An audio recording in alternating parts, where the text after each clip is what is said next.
میبخشم پیش نیکو اگر ببخشرم مرده میتیش حتی بگه که به شرط میگی اومد که تو مهر طلب نکنی این کار کنه مهرم او دخترم قبول کنه نکاح که کردن او مهر حقی دختره حقی طلب داره مرده میتش اگر نداد فردا روز قیامت انا ما ای عملوی نکش میزنه میگیرن حقیقتا زن حق داره که مهر خچه ببخشه در شوهرش اما در شوهرش ببخشه در نامزد نمیشود شوهر کردن زنک بفهمونن که زنک حقی تو اینمی کار اینمی چیزو ایتان اینا تحت حق داری که اونم دیوانه که مهر تایکو شوتش راه نتی در اونجا بگویی که خواه میکنی در دیوانه پولش بته در بوله کرپاچه هم بشینی پول بته ای چوینی که چوی میکنی حق ما بته اینی مای بیسال بفهموننش که وقتی ما بودو هم مردک طلاق داد همین مولا ایتان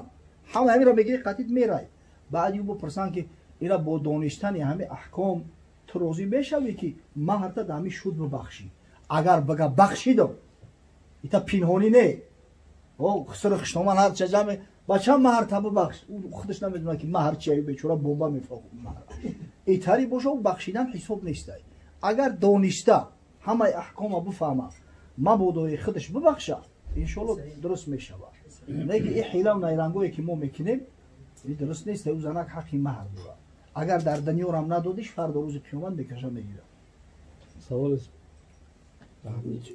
آیا حضرت نوح نویره حضرت ادریس است یا نه و دویم سوال پیغمبر حضرت نوح است یا حضرت ادریس ماشاءالله انا حضرت نوح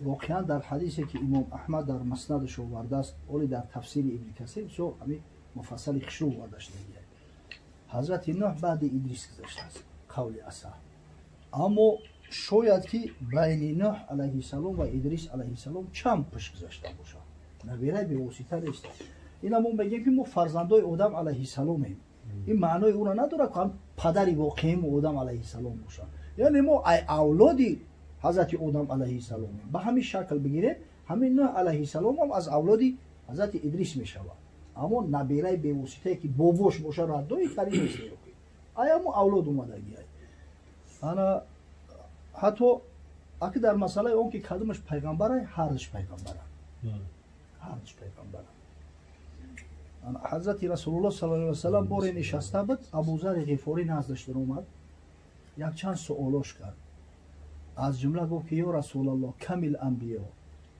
ای حبیب خدا گفت چی مقدار پیغمبر گذشته است حضرت گفت 124,000 124,000 اگه حدیث ضعف داره لیکن مقصد که با این حکم هم که ثابت نشود در فضایل اعمال حدیث ضعیفه گفته میشود خصوصا که ابن کثیر آورده است در تفسیرش 124,000 گفت کم رسول منهم از میان 124,000 چند نفرش پیغمبرها هستند حضرت گفت 313 او 15 او 17 او 20 یعنی که 300 چنده نفر می شود ای 313 تا 319 نفره همین مقدارش جمع غفیر کثیر همین مقدارش میگه رسول ها هستند رسول نبی ای پیغمبری اودی چی فرق داره رسول صاحب شریعت ای اگر نبی برای تحکیم یعنی شریعت رسول ها میوید لیکن رسول شریعتش جلوگونه ای همین نقطه نظر نوح علیه السلام و ادریس علیه السلام هردش پیغمبرند اما ادریس نبی ای نوح رسول ای یعنی درجه نوح بلندتر ای از طرف دیگر نوح علیه السلام از زمره 5 پیامبری هست که اولوالعزم شد یعنی از تمامی همه 124,000 پیغمبر 5 پیغمبر از همه بزرگتر هستند خدای تعالی در قرآن گفت و اخذنا منک و من نوح و ابراهیم و موسی و عیسی ابن مریم میثاقا غلیظا ما از تو ای حبیبی من و از نوح و از ابراهیم و از موسی و از عیسی میثاقی غلیظ گرفتگی، یعنی شرطنامه و دو گواری بین ما، عهدی بین ما وشون سخت‌تر است. همین خاطر همین 5 نفر میگن پیامبرای بزرگترین اولوالعزم، بزرگیشون هم به همین ترتیبی است که خدای تعالی در قرآن آورده است. یعنی از همه بزرگتر محمد صلی الله علیه و سلم است. دوم نوح علیه السلام، سوم ابراهیم علیه السلام، چهارم موسی علیه السلام، پنجم حضرت عیسی علیه و علیه السلام. خب این مسئله فهم شده. یا مسئله که دیگر هم در این موارد بگم، حقیقتا ادریس علیه السلام و نوح علیه السلام زبانشو یک بود، زبانشو سوریانی بود است. حضرت گفت یا ابوذر اربعه سوریانیون، ابوذر گفت ایهمی 124,000 پیغمبری هسته، 4 تاش سوریانی هم، یعنی زبانشو زبان سوریانی بود است. آدم و شیث و خنوح و هو ادریس و هو اول من خط بالقلم و نوح علیه و علیه السلام. حضرت آدم علیه السلام، شیث علیه السلام، شیث پسر حضرت آدم است، ادریس علیه السلام و نوح علیه السلام زبانشو سوریانی بود. ای همین زبان سوریانی زبانهای سامی پیدا شدن. سمیتسکای گروه یزیکوف میگن که در این زبانهای سامی داخل میشود زبان اورومی، ارامایسک یزید بود یا وقتو، زبان عربی، زبان اینا یهودی، زبان حبشی در افیوپیا. انمیو زبانهای همون گروه زبانهای سامی هم همه همیو ریشه‌شو همون زبان سوریانی بود است. مگه در نخونا بعضی اسلام و مسلمانان را بالا بردارد. در ابتدا من میخواهم از یک واقعه بسیار حزن‌انگیز و غم‌آوری که متاسفانه امشب بالای سر یک عده از مردم مسلمان آمده است شما را آگاه سازم و دست جمعانه در حقشان دعا کنیم. امشب یک سیل بزرگی آمده است، آب از مجرای دریا خارج شده است و یک عده از ناحیه‌های جنوب تاجیکستان پخش کرده است. حتی با داملو محمدالله و چندی از داملوهای کلاب امروز در مصاحبه بدیم صحبت کردیم تلفنی، گفتن که آب قسمت پایانی شهر کلاب پخش کرده است، خاصتا محله چرمگری پایانه. راستی همین روز یک شنبه افتتاح یک مسجد به در این محله، جوانمردا با کوشش و سعی تلاش زیاد مسجد کهنه را در جاش یک مسجد بسیار زیبای زمانوی نو ساخته بودند. آب بسیار بلند برآمده است، خانه های مردم زیر آب مانده است. بعضی ها را حتی میگه از بالای بام هاشو گرفتن تا بام خانه ها آب برآمده است. قدیمترین مسجد شهر کلاب مسجد چرمگری پایان، مسجد داملو خالمراد هم میگه آب زیر کرده است.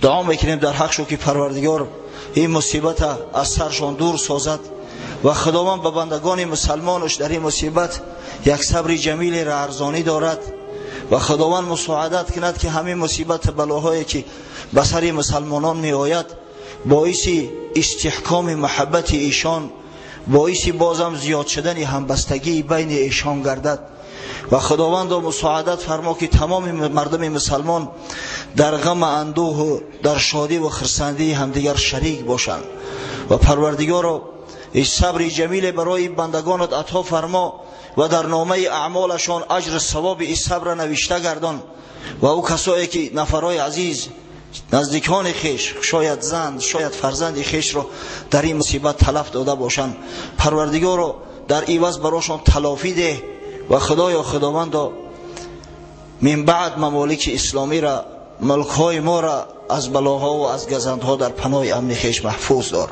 آمین. هفته گذشته راستی ما نبودیم، یک سفر خدمتی داشتیم. از بس که موضوعمان بسیار مهم است با نازکی های سفر نمی پردازیم. انشاءالله بعضی مسئله ها شاید که در ضمن هنگام بعضی صحبت ها خود آشکار شوند، اما ما دنباله همون صحبتی را که 2 هفته قبل از این داشتیم انشاءالله خواهیم گرفت.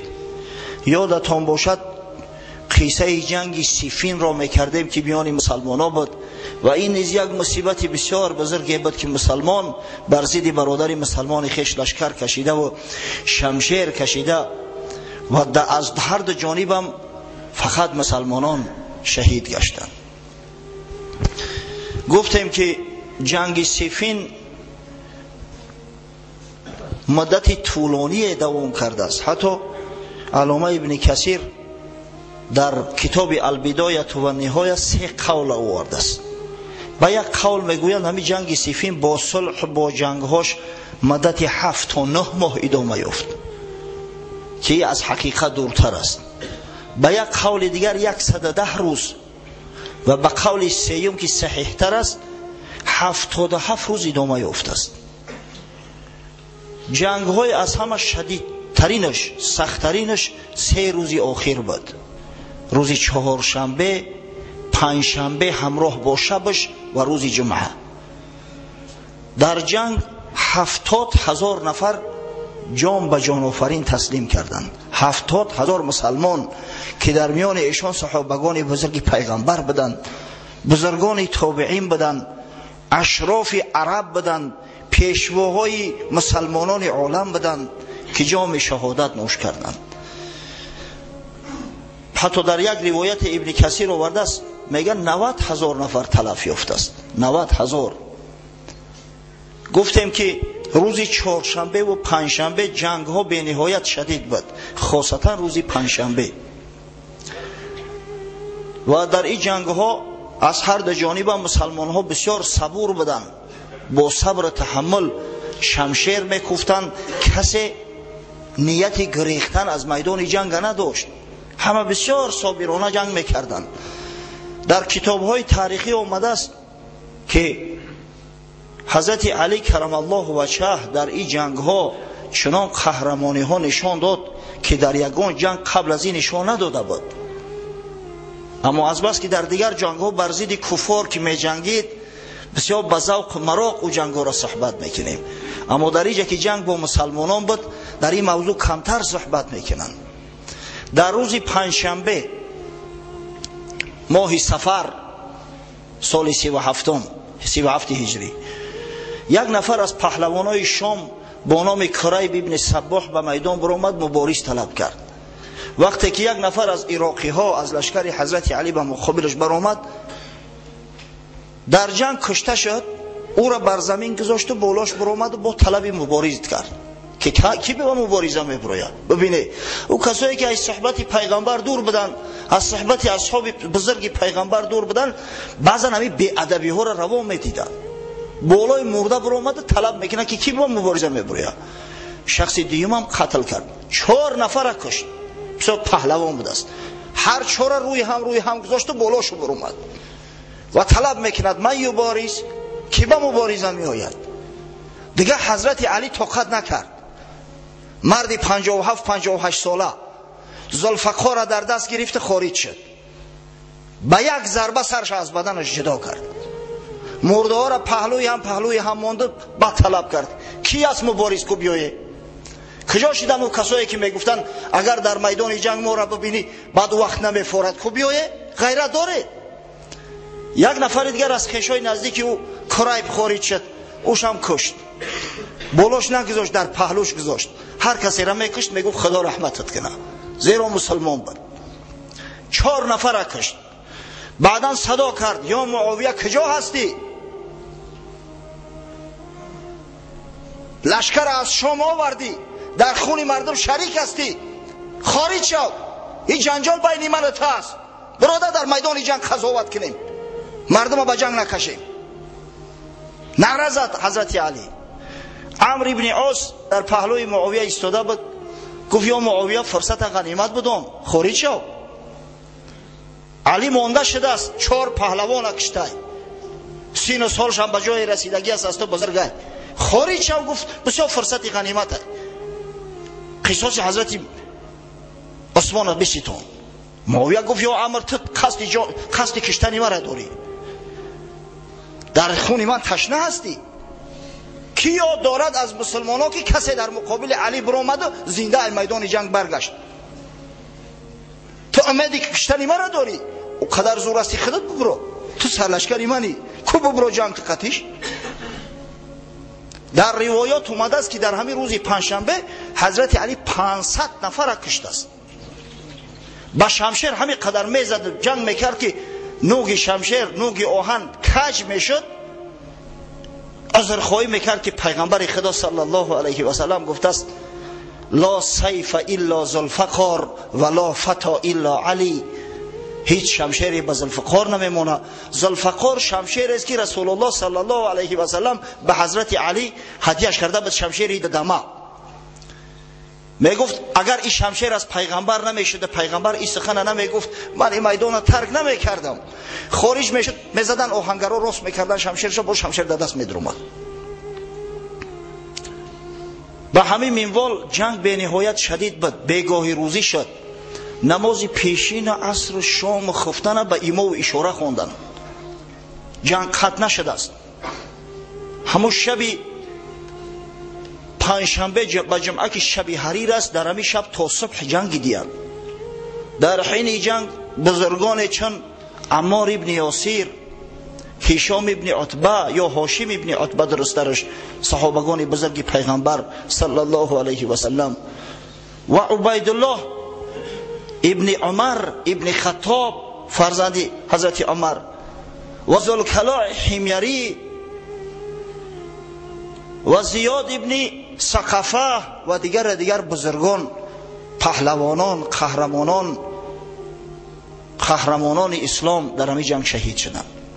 صبح شد، جنگ بسیار شدید می رفت. در جنگ حضرت عبدالله ابن بدیل که سرور میمنه لشکر بود، یا تنباشه دو هفته قبل از این در این موضوع بسیار صحبتی مفصل کردیم، در جنگ شهید شد. جوش با اشتری نخعی، مالک ابن حارث اشتری نخعی دادن و اشتر چنان با ثبات جنگید که میسره لشکری حضرت معاویه را پره تارمار کرد.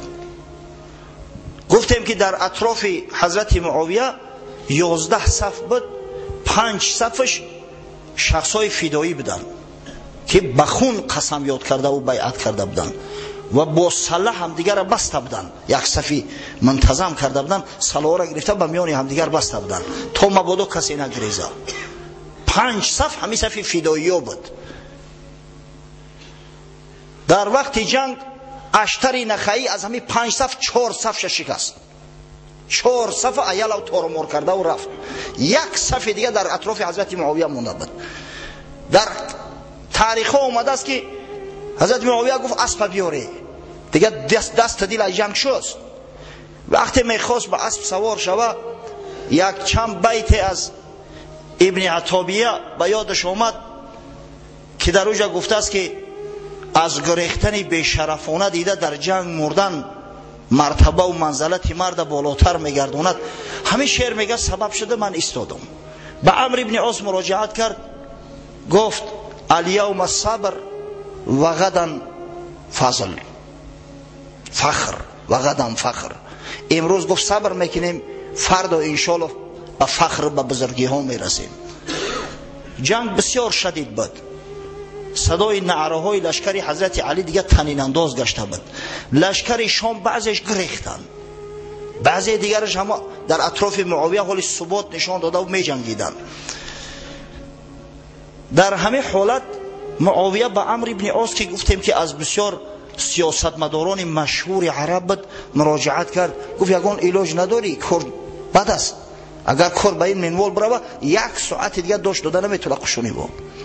عمرو ابن عاص گفت یک چی در میدان اومده است، اگر همین را انجام بدهیم انشالله سبب تقویه لشکر ما و سبب پراکنده شدن لشکر خصم میگرده. با مردم امر کن تا اینکه مصاحف خدا، قرآن های خدا در سری نیزه هاشو مانن بردارن و بگن که ما از خداوند طلب داریم که حکم خدا کند، حکم قرآن کند بین ما، که چرا مسلمان برادر مسلمان خجا میکشه. خون مثل جوی آب روانه بود. تصور کنید 10,000 و 15,000 در یک موضع و در یک جا بکشن چقدر خون جاری میشوه. از هر آدم اگر 6 لیتر خون روه این چقدر میشوه، چند تن میشوه. و لشکر شامی ها مصاحف در سر نیزه ها شماندن و برداشتن، دیگه جنگ نکردن، مصاحف برداشتن، گفتن ما به خدا پناه میبریم، ما حکم به سوی خدا حواله میدهیم. وقتی این کار کردن، یک عده از قاری های قرآن که در صف لشکر حضرت علی می جنگیدن تحت سرپرستی عمار ابن یاسر، وقتی که حضرت عمار ابن یاسر به شهادت رسید، سروری اونا را هاشم ابن عتبه صحابی بزرگ پیغمبر به عهده گرفت. اما وقتی که هاشم ابن عتبه شهید شد، مرد با نام مسعر ابن فدکی تمیمی سردار شده بود. و همین مسعر ابن فدکی وقتی قرآن را در سر شمشیر دید، در سر نیزه ها، شتابان آمد نزد حضرت علی، گفت یا امیرالمؤمنین جنگ بس، اون مردکو حکم به سوی خدا حواله کرده ایستن. قاریا را سوی خود خوان، قریب 30,000 قاری بود در لشکر حضرت علی، 30,000 قاری و حافظ قرآن آمدن دعوا را برداشتن که جنگ بس کنه، خاتمه ده. حضرت علی گفت شما فن نخره، یک قاری ها، این مکر دسیسه هست. معاویه و عمرو ابن عاص و ابوالاعور سلمی و کسایی که همراهشو هستن، اونا را من از شما بهتر میدونم. جانشو در لبشو اومد، نه و که حکم به سوی خدا به سوی قرآن حواله میکنن. مگر من چند مراتبه نزد اونا نفرستادم، نماینده نفرستادم که بین مصلح شوه طبق قرآن عظیم و شان. قبول نداشتن. امروز حکم سری خدا میکنن. اما گفتن وقتی که قرآن برداشته شد تمام جنگ باید قطع شود. ما چه خیلی با مردم جنگ میکنیم که قرآن به سوی آسمان برداشتیان. هر قدر بیچاره حضرت علی فهم آن و آگاهش ساخت، قبول نکردن. گفتن اشتری نخعی را دعوت کن، به نزد بخون.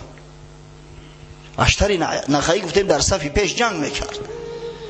حضرت علی یزید ابن هانی را نزدش فرستاد که به نزد من بیاید. اشتر گفت به امیرالمؤمنین برسان که حالی مرا از موضع نتکانه، از موضع خارج نکنینم. انشالله من یقین دارم 1 ساعت پس غلبه از ما میشود. 1 ساعت دیگه صبر کنه، غلبه از ما است. من اینجا برم لشکر چی میشه واقعی؟ پیش لشکر جنگ میکرد اشتر. یزید ابن هانی برگشت آمد، گفت اشتر ده خبر ترسوندم. همین وقت با صدای نعره اشتر لشکرش زیادتر شد. الله اکبر گفته شبیده استیان.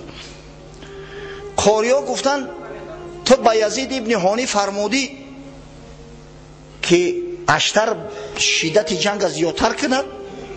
گفت سبحان الله، من در حیاتم بار دروغ نگفتم و نمیگم. حضرت علی آخه شما شاهد بده، من نماینده ما فرستادم یزیده که اشتر نزد من بخونه. گفتن اگر اشتر جنگ قطع نکنه تو را میکشیم، همچنانه که اسمان کشته شده بود. حضرت بیچاره خودش تنها ماند است در بین 30,000 دیوانه. باز یزید فرستاد که اشتر را دعوت کن، بگو جنگ قطع کنن. یزید ابن هانی آمد که اشتر از جاش تکان نمیخوره. گفت شما را به خدا قسم مرا آرام بگذاره، حاضی وقتی جنگ از این ساعتی رفتن و آمدن نیست. گفت چی میخواهی یا اشتر؟ میخواهی که تو غلبه کنی و امیرالمؤمنین قتل کنن؟ از غلبه تو چی فایده ای در صورت؟ حضرت علی را دوجه تحذیر داده ایستن که قتلت میکنیم. اشتر دیوانوار اسب تازاند آمد نزد شو که ای مردم عراق، ای مردم شرمنده و ذلیل، خدای تعالی نوکه برای تو پیروزی و بخت اقبال داده است، شما سرکشی میکنه؟ با کی صلح کنیم؟ با همین مردم که راهی آب برای ما بسته بدن و با جنگ آب پیدا کردیم، راه یافتیم به سوی دریا. با همین مردمی که رسولا و نماینده های حضرت علی را به خواری و زاری راندن، با دشنامه حقارت. شما هیچ عقل فراست دارید؟ گفتن اکنون به سوی خدا خوانده استیل، حکم به سوی خدا حواله میکنیم. زیرا جنگ مسلمان بر ضد مسلمان حق نیست. کشتن برادر مسلمان نادرست است، جنایت است. گفت شما باید از دو کار یکی را انتخاب کنی، یا جنگ از اول نادرست جنایت حکم کنه، در این صورت همه برادرای تو که در جنگ شهید شدن همش حرام مردن. یا اقرار کنه که جنگ بر حق است، زیرا امیرالمؤمنین علی حق داره، امیر مسلمان ها هست، بر ضد لشکری باقی می جنگد. در این صورت آرام بستی، آخه شما جرأت جنگ نداره، غیرت نداره، یک طرف بشینیم و خودمون جنگ میکنیم که دیگه گپ نیفتن. و وقتی که گپ تمام شد بعد مشت و لغت شروع میشود. روسا یک ضرب المثل دارن که там где кончается слово начинается пулеметная очередь. اسب اشتری نخیر قمچین شب کردن. این اشتر هم در سر روی یک دو نفرش با قمچین کوفت. حضرت علی در بین درآمد گفت بیا بگذار شو کرد، توکل شو به خدا. و متاسفانه جانب قاری ها را یک چند از بزرگان گرفتند، از جمله اشعث ابن قیس کندی، سرور قبیله بنی کنده و دیگر شبس ربعی و نزد حضرت علی اومدن که بیای اگر حکم به قرآن که شود جنگ بس کنیم، خاتمه کنیم. آدم زیاد تلف دادیم، از مسلمانان جوان مردای واقعی کشته شدن، بس است دیگه که بین صلح شود. حضرت علی را رضا داد و اشعث ابن قیس نزد معاویه اومد، گفت چی میخواهید؟ چرا مصحف را در سری نیزه ها برداشتید؟ گفتن میخواهیم که صلح شود، از جانب ما یک کس تعیین میکنیم، از جانب شما هم یک کسی دیگر باید تعیین شود، هر دو نشینن و موافق کتاب خدا حکم کنن. کسی که بر حق است طرف مخالف ناحق بدن خدا اقرار میکنه و جنگ قطع میکنیم. اشعث بازگشت نزد حضرت علی، گفت اینا می طلب دارن.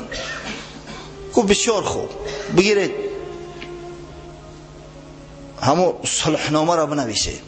وثیقه را نوشتن که همه وثیقه نامه موافقت کرده شد از جانب امیرالمؤمنین علی رضی الله عنه و معاویه ابن ابی سفیان رضی الله عنهما در مسئله این که جنگ موقتا قطع کرده بشه بین مسلمانان و از هر دو جانب حکم تعیین میگردد تا موافق کتاب خدا و حکم خدا مسئله را فیصله کنند.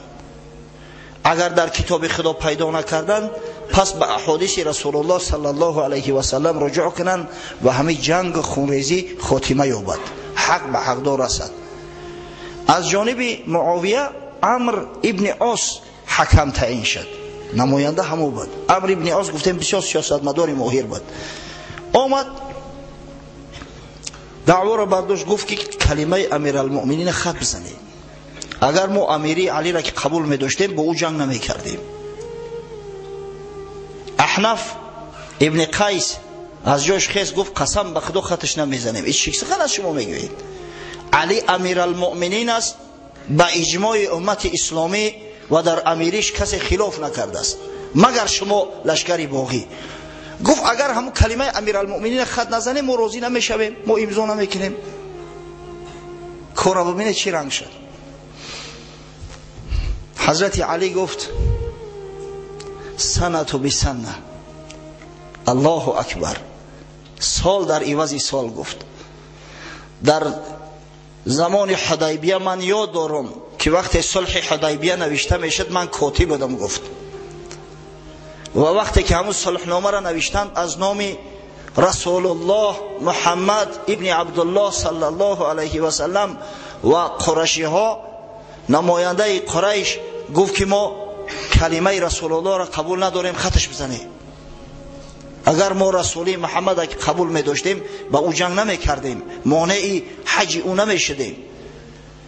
وقتی میگه من قلم پرت افتم که خطش نمیزنم، حضرت رسول الله صلی الله علیه و سلم به دست مبارک خطش زد. امروز هم کار میشد است.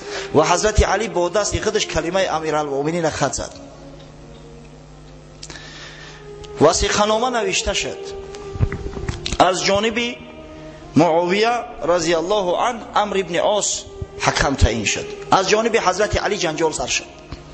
حضرت علی گفت من عبدالله ابن عباس حکم تعیین میکنم، شاه مفسرای قرآن.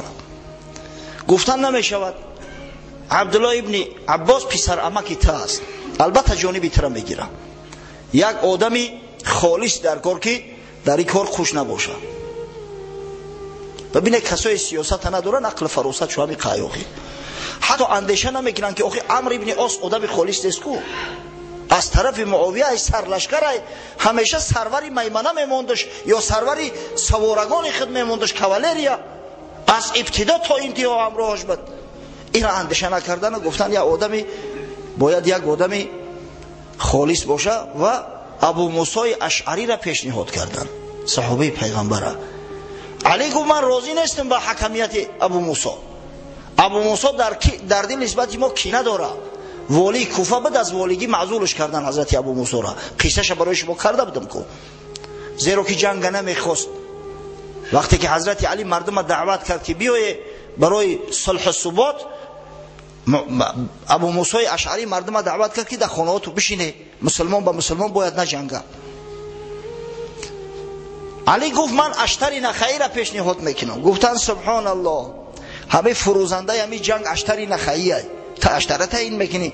اشتر گفت یا امیرالمؤمنین تا مرا تعیین که قسم به خدا در روز یکم عمرو ابن عاص میزنم میکشم، با همین خلاص میشه. اما قبول نکردن. گفتن ابو موسی، حضرت علی که دیگر جانش بلبش آمد از دست این مردمی بی عقیده، سست عقیده، از دست این مردمی که حتی امیرالمؤمنین احترام نمیکنن. گفت من حیران میشم که شما را به کار حق دعوت کردم، همت میدونین که کار من حق است، من امیری بر حق هستم، بر من خلاف میکنه. در صورتی که معاویه سروری لشکری باقیه است، فرمانش اجرا میکنن، هیچ کس سرکشی نمیکنه. هر فرمانی بوده، هر کاری میکنه بکنه. گفت بلا بپستو. احنف ابن قیس اومد نزدش، گفت یا امیرالمؤمنین کاری خوب کردی. گفت تو سنگ گفت در زمین دشمن پرتوفتی. آخی ایو را به اختیار خودشون نمون که هر کسی را میخواد انتخاب کنه. مرا انتخاب کن، سر حساب این کار من میرم. قسم و خدا گفت عمرو ابن عاص 100 گره بزنه همش باز میکنم. احنف ابن قیس هم بسیار سیاستمدار است. گفت لا اقل اگر آدم یکم نمیمونیم دویمونم یا سیم آدم تعیینم که امراهشو باشم. اما حضرت علی گفت مرا گفت در جانم ایو زدن، چیکار میخوام بکنم؟ قیسه کوتاه معاویه را حکم تعیین کردن، ببخشید ابو موسی اشعری را. ابو موسی اشعری وقتی که از وظیفه والیگی کوفه معزولش کرده بودن، در یکی از شهرهای حجاز سکونت میکرد. نزدش آدم فرستادن، گفتن که بین علی و معاویه مصالحه شد. گفت الحمدلله. گفتن از جانب لشکر عراق تو حکم تعیین شدی. گفت لا حول ولا قوة الا بالله، انا لله و انا الیه راجعون. و همراهشون آمد با قرار آمدن که لشکر پراکنده می شوند، شامی ها به سوی شام می روند و عراقی ها به سوی عراق. البته بعد گراندن مرده ها گفتیم که 70,000 نفر شهید شده بود. از لشکر حضرت علی 25,000، از لشکر شامی ها 45,000 در همین جنگ به شهادت رسیده بودند. حتی در یک قبر تا 50 نفر گذاشتند و گور کردند. بعدن گفتند بعد 6 ماه در ماه رمضان هر ده حکم در موضع با نام دومة الجندل جمع میآیند و در همونجا موافق کتاب خدا حکم میکنند. اکل لشکر گشته آمده است. لشکر شام بسیار با سری بلند با یک خرسندی که از خطری تارمار شدن نجات یافتیم، اما لشکر عراق پراکنده، بعضی محزون، بعضی دشمن عدو، همو کسایی که دعوا کردن از قرا، همو مسعر ابن فدکی تمیمی و زید ابن حسین طائی که بسر حضرت علی حتی لشکر کشیدن که اگر اشتر گفتن کفو نکشی میکشمد، این بدبخت ها خارجی شدن. با دعوا را برداشتن که حکم فقط باید خدا کنه. چرا شما حکم تعیین کرده؟ چرا شما زمام کار به دست انسان ها داده و باید ایلوی قرآن حکم شود؟ احمقی آدم ببینه. همه خدای تعالی کسی را که عقل نتا به یک حفظ کردن قرآن به جایی نمیرسه. قاری قرآن، حافظای قرآن هستند، دعوا را برداشتن لا حکم الا لله، حکم فقط خدا راست، فقط خدا حکم میکنه. چرا شما عمرو ابن عاص و ابو موسی را حکم تعیین کرده؟ هر قدر حضرت علی فهمون چون که جوانه مرگو آخی قرآن مستور است در ورقها، همون ورق پیش خودش گپ میزنن. از روی قرآن باید مسلمان ها حکم کنن. کی را میگوی؟ شما انسان حکم تعیین کرده، حکم باید به خدا تفویض کرده شود، شما به انسان ها دادید، از همین خاطر کافر شدید.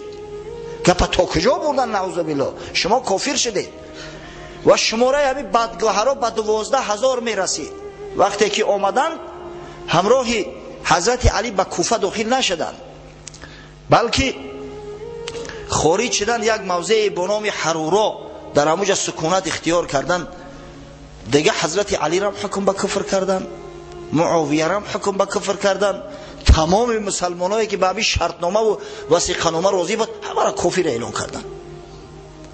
در ابتدا حضرت علی بسیار با آرامی همچون مسلمان با مسلمان قطعش معامله کرد. حتی در اخبار اومده است که شخصای بزرگ ناز شد فرستاد، از جمله عبدالله ابن عباس. عبدالله ابن عباس اومد ناز شد، گفت چی درد داره، چی میخواهی؟ گفتن حکم فقط باید خدا کنه، انسان حق نداره که حکم کنه. او گفت خداوند در قرآن گفته است این یرید اصلاحا یوفق الله لهما، اگر اراده اصلاح دارن خداوند موفقشو میگردونه.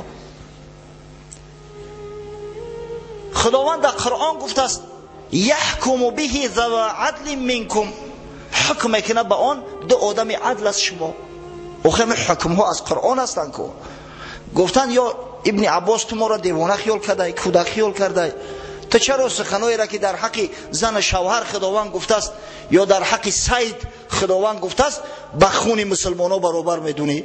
اینقدر آدم کشته شد، اینقدر خون ریزانده شد، با همه عمرو ابن عاص را که برزیدی ما جنگ میکرد حکمش تعیین کرده، این چی گفتنی گپ است؟ ما قبول نداریم. هر قدر که نصیحت شو کردن، هر قدر که گفتن شو، این بدبختو قبول نکردن. اخیر الامر حضرت علی خودش نزدشون اومد که چی میخواهی؟ آخه ای ابله شما هموه نیسته که ما را از جنگ منع کرده، یک ساعتی دیگه صبر نکرده و ایلو غلبه از جانب ما میشد. شما کسایی نبوده که بر سری من شمشیر کشیده که یا علی جنگ بس کن و ایلو میکشیم. امروز چی دیوانه گرفته نمیگذاره که حکم چی نو تمام میشود. خیلی گفتن اولی صبر میکنیم که کاری حکمو چی میشه، بعد با تو صحبت میکنیم. حضرت علی را هم گفت تا زمانی که برزیدی ما خروج نکنن ما با کارشو کار نمیگیریم، مسجدامو براشو باز است، اونا هم مسلمان هستن، از بس تبعی مملکت هستن، هر حقی که مسلمان ها دارن اونا نیز دارن، در غم اندوهشون ما شریک هستیم. جوان مردی را ببینه، تا زمانی که گفت برزیدی ما خروج نکنن ما با کارشو کار نمیگیریم. در این بین 6 ماه سپری شد. ابن اسحاق روایت میکند در مغازه خود که 1 ماه قبل از رمضان در ماه شعبان حکمین در دومة الجندل جمع اومدن از جانب حضرت علی ابو موسی اشعری با 400 نفر که در میان اونا حضرت عبدالله ابن عباس بود و شریح ابن هانی بود، یا بزرگای عرب و بزرگای اسلام هستند، و چند نفری دیگر، و از جانب حضرت معاویه عمرو ابن عاص با 400 نفر که در میانشو ابوالأعور سلمی، حبیب ابن مسلمه و دیگر سرلشکرای شام بودن حاضر شدند. وقتی که نشستن با هم دیگر صحبت کردن، خب قبل از صحبت بگیم که ابن اسیر در کتاب کامل و علامه طبری در تاریخ امم و ملوک خود که بسیار تاریخ معتبر است روایت میکنن که حضرت علی به شریح ابن هانی گفت که زبانی از من به عمرو ابن عاص برسان که یا عمرو یک کاری مهلکی را در اختیارت گذاشتیان. از خدا بترس، خیانت نکن. تو حق میدونی، و کسایی که حق نمیدونن از مردم شام من به اونا کار ندارم، اما تو حقیقت هم میدونی. تو میدونی که من بر حق امیرالمؤمنین هستم.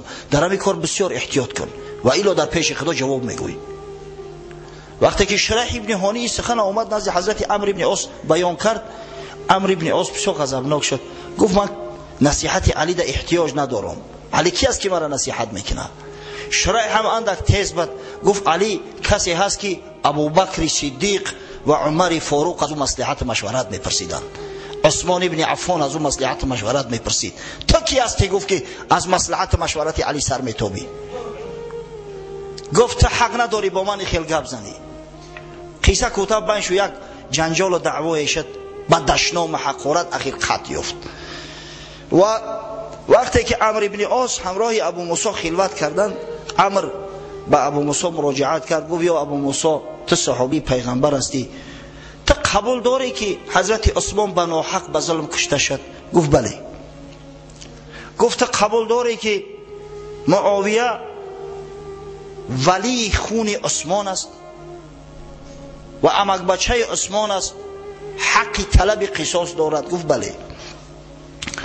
پس گفت بیا همراه گفت معاویه را که هم ولی قصاص است، حق داره، سرور تعیینش کنیم در جای پسر عمکش عثمان به همه نزاع و جنگ و خاتمه بیابد خلاص. ابو موسی گفت یا عمر گفت حیله نکن. اگر گپ در باره فضیلت بزرگی بروه، تمام مردم مسلمان میدونن که او فضلی که علی داره کسی نداره. از این مردم زنده کسی نداره او فضله. اما من قبول دارم که حضرت عثمان به ظلم کشته شده است. من قبول دارم که معاویه که به جنگ آمد یک اجتهاد کرده است، به اجتهاد خود اومد است، طلب خون حضرت عثمان هم میکند. اما گفت بیا یک کار دیگر میکنیم. ابو موسی اشعری میگه بیا گفت همو عدل را که در زمان حضرت عمر بود از نو احیا میکنیم. عبدالله ابن عمر پسر حضرت عمر را خلیفه تعیین میکنیم.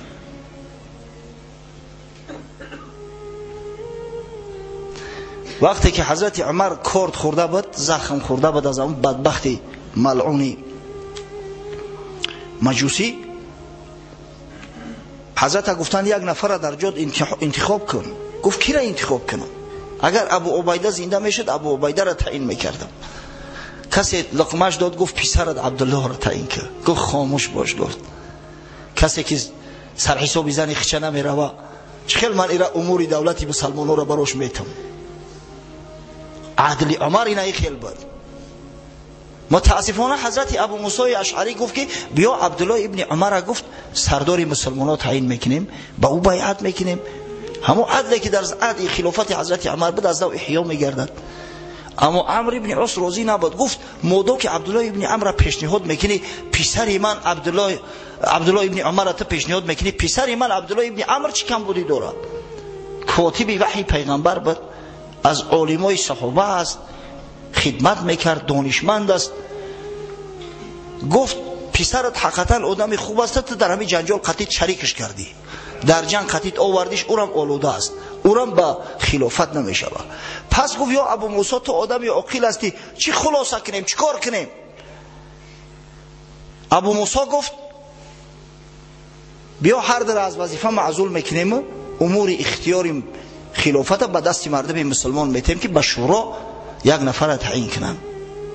عمر گفت منم به گپ راضی هستم، بیا هر در معزول میکنیم، بعد میگیم ای مسلمانو اختیار انتخاب خلیفه در ذمه خود شما است، انتخابش کنید.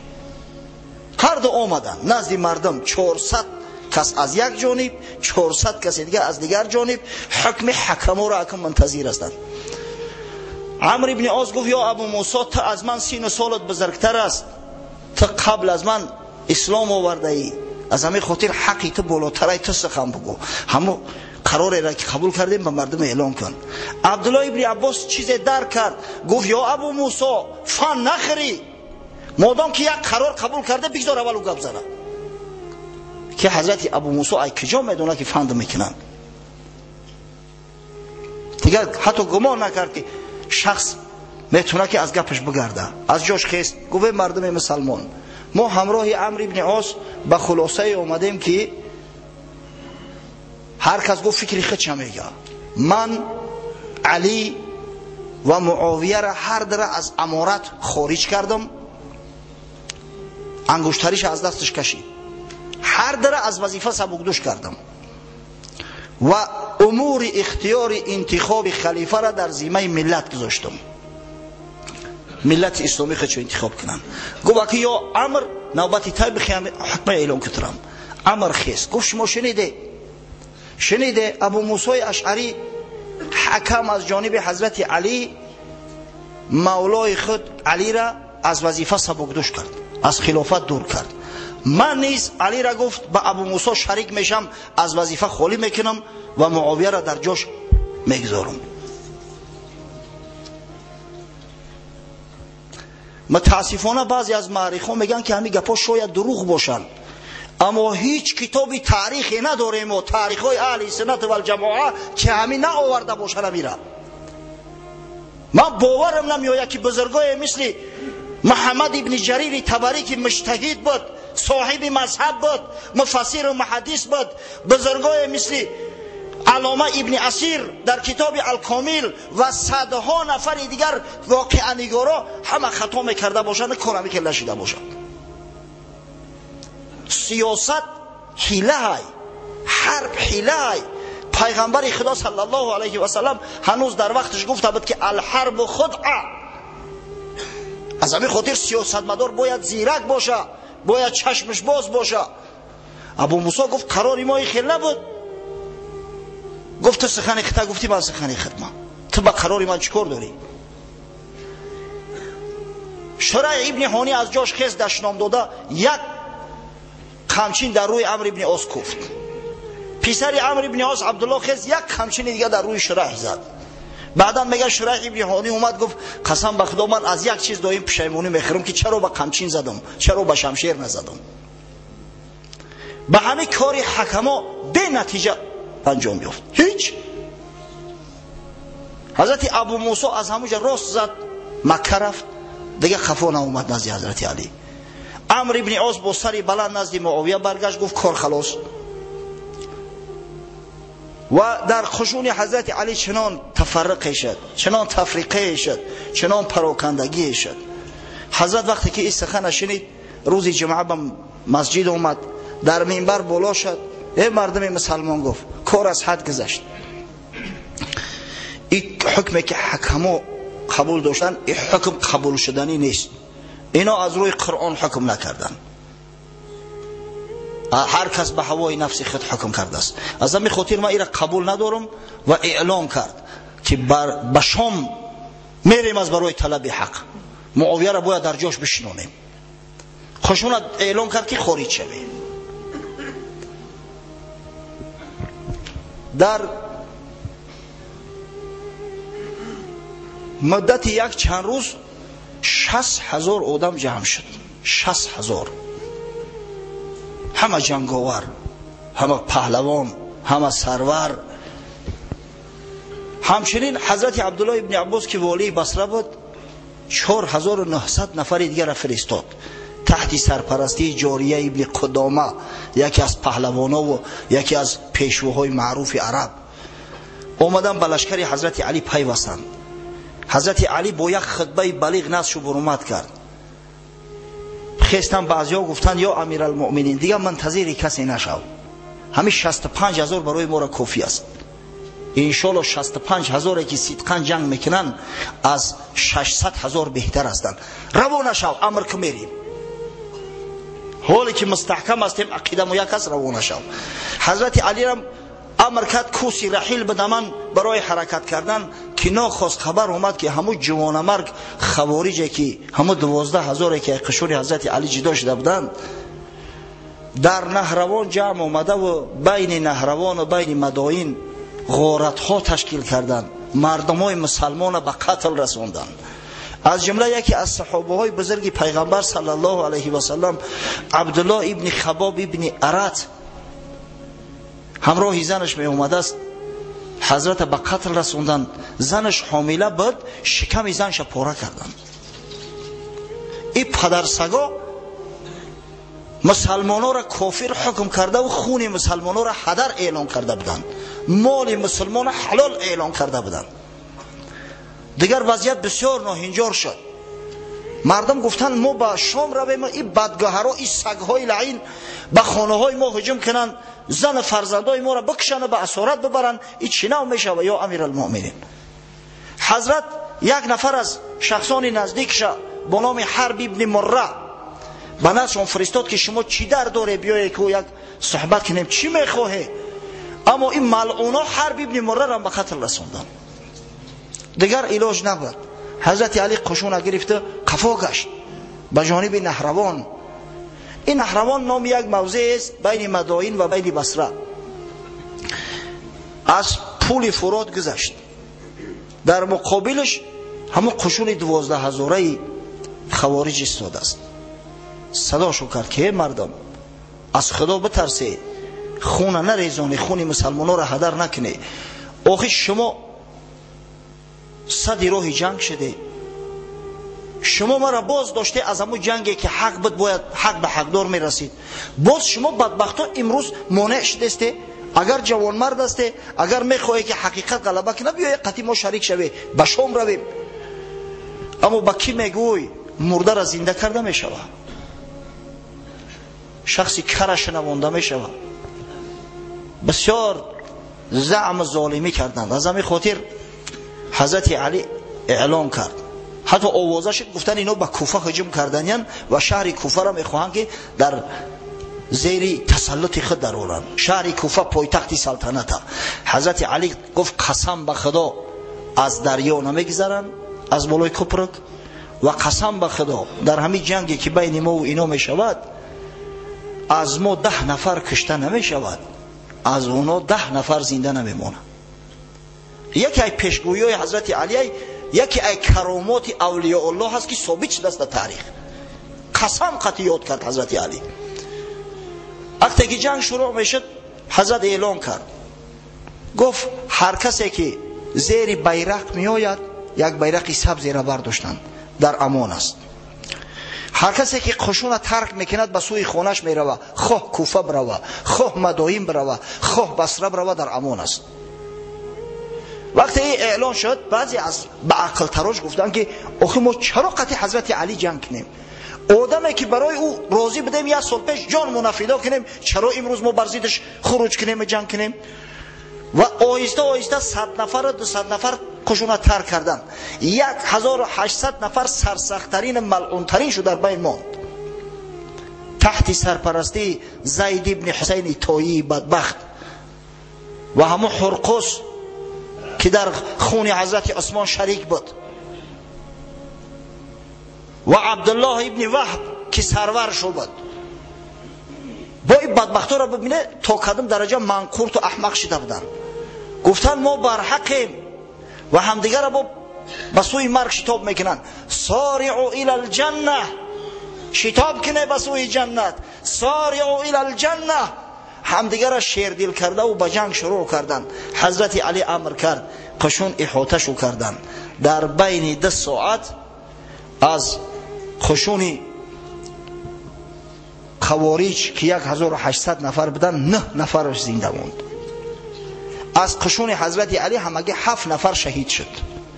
همون پیشگویی که حضرت علی کرده بود. 1 نفرش امکان نیافت که از پول بالای فرات گذره طرف جنوب.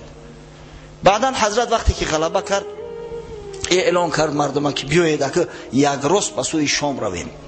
بعضیا عذرخواهی کردند، یا امیرالمؤمنین گفتند تیرامو تمام شد، شمشیرامو دمش گشت است، نوگی نیزهامو کند شده است، اجازه ده به خانه ها رویم، اسلحه‌مون اصلاح کنیم، به خود بیاییم، با زن و فرزندان خیر و خوش کنیم و برگردیم بیاییم. حضرت علی گفت من خوفی آن دارم که میره نزد زناتو آغوش گرم یاد کردگی دیگه، در او آغوش گرم که در اومده ترک کردن مشکل میشوه. این زندگی بسیار شیرینه، دنیا بسیار زرق برق داره، بیای هنوز دیر نشده است، هم 1 روز رویم، حالی که در قلب و شعله محبت جهاد می جوشد. اما وقتی عذرخواهی زیاد کردن، گفت بسیار خوب، مهلت شد یک چند هفته که در فلان محله در کوفه جمع بیایید. رفتن پراکنده شدن. دیگر وقتی که ساعت دعوت شد حضرت علی برآمد به میدان که هیچ که نیست، دیگر برنگشتند. قدرت خدای تعالی را ببینید که مردم خوارج که عقیده فاسده و باطله داشتند، لا حکم الا لله میگفتند، حضرت علی وقتی همین سخن شنید خندید، گفت کلمت حق یراد بها باطل، این سخن حقی است که با او باطل طلب دارند. اما قشون حضرت علی که بر حق بدن، همراه امیرالمؤمنین بدن، چنان دل شکسته شدن، چنان پراکنده شدن که دیگر امکان جمع آوردن اونا موجود نشد. حضرت از بالای منبر گپ میزد: ای مردم، افسوس صد افسوس که در بین شما ترسوها من تولد شدم. آخه ما با صحابه های پیغمبر بدیم، کاری ما دیگه بود، رفتاری ما دیگه بود. شب تا صبح نماز میخواندیم، صبح تا شام با دشمنای خدا می جنگیدیم. شما را چی در تو رسیده است؟ خارج شوه. اما سخنش اثر نکرد. حضرت معاویه جاسوس ها داشت در کوفه. از این واقعه با خبر شد. با خبر که شد دید که قشون جمع نمی آیند، شیرک شد، شیردل شد. عمرو ابن عاص رضی الله عنه را همراه 6000 نفر لشکر به مصر فرستاد. در مصر محمد ابن ابوبکر والی بود. محمد ابن ابوبکر در مصر بود. با حضرت علی مکتوب نوشت، گفت یا امیرالمؤمنین، راستی که همه افکار مردم دیگرگون شده است، دیگه او جرأت و شجاعت در مردم نمونده است. خوف آن دارم که مردم به پشتیبانی ما نمیخیزند، کمکم کن. زیرا در مصر یک موضعی بود با نام خروبتا. متاسفانه در بسیاری کتابو غلط خربتاش می نویسند. همین شخصایی که با خط کریلی می گردونن بسیار خطا میکنن، افسوس صد افسوس. در همون خروبتا 10,000 نفر جنگاور، همه هواخواهای حضرت عثمان بدن که قصاص حضرت عثمان واجب می دونستند و این شخصا بیعت نکرده بودن با خلافت حضرت علی. حضرت معاویه مکتوب نوشت به 2 نفر از رهبرای همین قوم، یکی با نام معاویه ابن خدیج و دیگر با نام مسلمه ابن مخلد. گفت عمرو ابن عاص نزد شما فرستادم کمکش کنه تا اینکه قصاص حضرت عثمان از قاتلا ستانیم. اینا هم با خوشنودی قبول کردن، رضای خود دادن و 10,000 سواره با عمرو ابن عاص رضی الله عنه شریک شدن. 8,000 شد شمارشون. عمرو ابن عاص با محمد مکتوب نوشت، گفت یا محمد، تو فرزند ابوبکر هستی، به خاطر پدرت من نمیخوام که خون تو را بریزم. هنوز دیر نشده است. گفت شهر ترک برو برا، زیرا این شهر ما میگیره، ما که علاج نداری. حضرت محمد ابن ابوبکر منتظر کمک حضرت علی شش است. اعلان کرد حضرت کی میروا؟ در نماز جمعه اعلان کرد که کی به جنگ میروا. یک زمان بعد حضرت امیرالمؤمنین علی که اعلان میکرد 50-60 هزار نفر در یک زمان آماده میشدند. یک شماره اندکی از جا خیستند خلاص. باز تاکید شو کرد. اخیر الامر 10,000 آدم جمع کردند. اشتر نخعی گفت من میرم. گفت من با عمرو ابن عاص حساب و کتاب ها دارم. خشونه گرفته روانه شد. اما در راه در یک موضع یک شخص یک زمان همراهش دوست بود است، سرور یک قبیله عرب. همون مهمانش کرد، نزدش عسل آورد. اشتر نخعی عسل خورد و مرد. عسل به زهر آمیخته شده بود است. در بعضی روایات اومده است که معاویه مکتوب می نویسد به همون سروری قبیله که اگر همین اشتر نخعی را شرش از ما دور کنی. گفتم اشتر از همون پهلوانایی بود که کسی در میدان جنگ با اون مقاومت کرده نمیتونست. هیچ پهلوان جرأت نداشت که به مقابل اشتر نخعی بروه و در جنگ تن به تن با او قوت آزماید. و همین پهلوان نامدار لشکرکش معروف ترین حضرت علی را که گفتیم همین گروهی چه بگیم به قول امروزه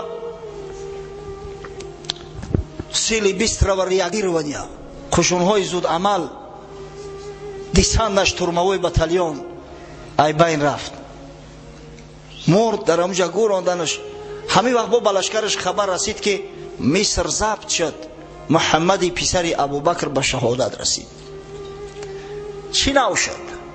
حضرت محمد ابن ابوبکر وقتی که اعلان کرد 2000 همگی قشون جمع کرده تونست. 2000 در مقابل 8000. یک پهلوان نامدار بود با نام بشر ابن کنانه که در قتل حضرت عثمان شریک بود جوان مرگ. همراهش بود. خیستن در میدان جنگ برمدن، جنگ کردن.